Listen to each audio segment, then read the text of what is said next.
Peggy 18. The saga experience that takes place in the Pacific Northwest is only one part of this experience. The other side is us returning to play as Alan Wake and revisiting a location not only from his past, but also from Remedy's past.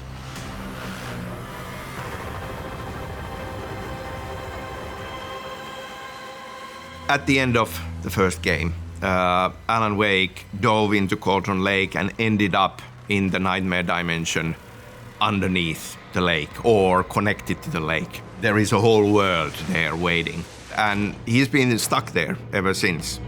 It's a nightmare reality based on the person's subconscious. For Alan Wake himself, he's gone back to a place from his past. New York, this fictional version of New York, has a certain magic to it. It's this archetype of a big city. To me, that feels like the right place. He is a writer from New York City. A lot of his books were these gritty, noir, grimy version of New York City. And so we're starting to see this almost replica of his own internal image of New York start to build itself around him. There's a lot of history that's happened there from a narrative experience related to his wife, Alice. There will be characters that turn up in New York that kind of are connected to some of those books that he wrote as well. The New York we refer to is an echo of the hard-boiled crime noir city present in the Alex Casey book, which is the novel written by Alan Wake. Another place to use in the story. We only used the very old school graffiti from the 70s and the 80s, and we kind of came up with our own version of it, which has a bit of a twist of like horror and nightmare. So we created something that we call nightmare graffiti. If you pay attention to details, even the smallest sign has something to say to you. And we want to create the feeling that the dark place is talking to Alan and the player. It's sort of a surreal, ever-changing, ever-modulating dreamscape. We want to make the player feel uneasy at all times. He has learned a lot. So we come back to him, and in some ways, he is the master of the supernatural now. Is he better off because of that?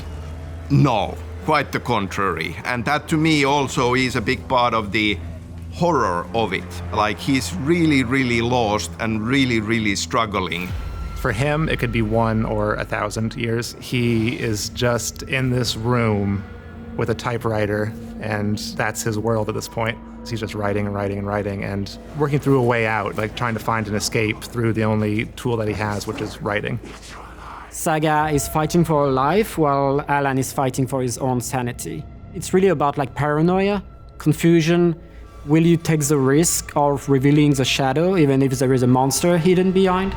In the Pacific Northwest, playing as Saga, I feel there's more of an ebb and flow.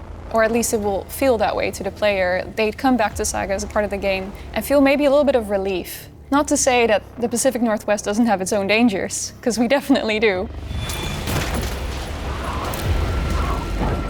To me, Ilkka Villi, the physical actor of Alan Wake, and Matthew Poreda, the voice actor of Alan Wake, that is who Alan Wake is. There was never any question of Alan Wake being portrayed by anyone else. This is how it works. Ilkka will paint a picture, and then he'll send it to me, and then I'll paint a little bit on the picture, and then I send it back to him. There's this kind of collaboration that we do, and it's very rare that you see us in the same place together. It's singular, and it's ours. Did you write these pages, Mr. Wake? I'm trying to remember it. When we were making Alan Wake 1, we always used to say that he's terrified but cool. I don't think that a lot of the coolness is left. He's in deep trouble. There's no escape. You will never escape. You will drown here. You are stuck in a loop. You don't have a clue. You are lost. There's a humanity to him that you're going to see in this game that you didn't get in the first game. There's a depth. We have a great show for you here tonight. Hi, my name is David Harewood, and I'm playing a character called Wallendor in Alan Wake 2. This is my talk show in between with Wallendor. Alan Wake is here. Alan Wake, one of my all-time favorite writers and guests on the show. He seems fairly affable and friendly and fun. But as the story develops, I think you get an idea that Dor is not quite the person who he seems to be. As an actor and a gamer, it's just really cool to be not just in a video game, but to be in a video game made by who I think are probably some of the best video makers. Their storytelling is fantastic, and some of it's really dark. As a writer, you're always thinking, well, my stuff isn't good enough. Is this, going to actually work? And I think Alan is getting that feedback in a much more tangible and consequential way. It's interesting taking your own profession and applying it as a threat to a character. I know you from somewhere. You've just forgotten again.